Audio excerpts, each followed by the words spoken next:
Médina Cheikh TV, notre chaîne de lumière.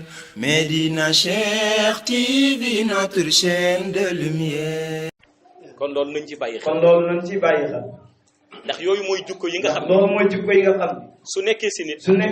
dana wér de 100 ans. du gis benn résultat.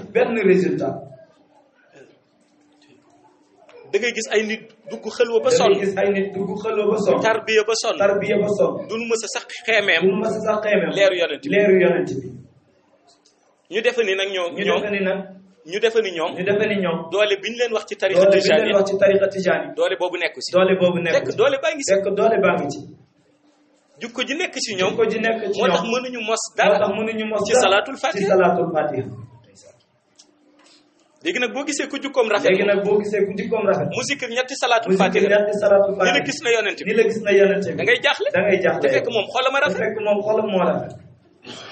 yow mi nag zikr 70 ans. mënoo mos dara ci salaatul fatiha. problème bi. du tariqa tijaan. problème bi sa xol la. te xol tànk sellul. mën a enregistrer zikr. te xol bu sell. mooy la nga yéene sa bopp. nga yéene ko sa morom.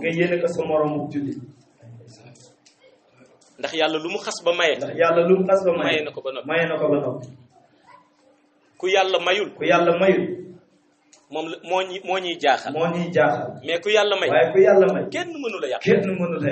Médina Cheikh TV. bërëbu leer bërëbu Cheikh Tidiane Chérif. mi nu jox Seydi Mouhamed El Cheikh. sang bi di fi jàngale di fi seddale leer yi. moom Mawlaaya Seydi Mouhamed El Cheikh sunu yaakaar.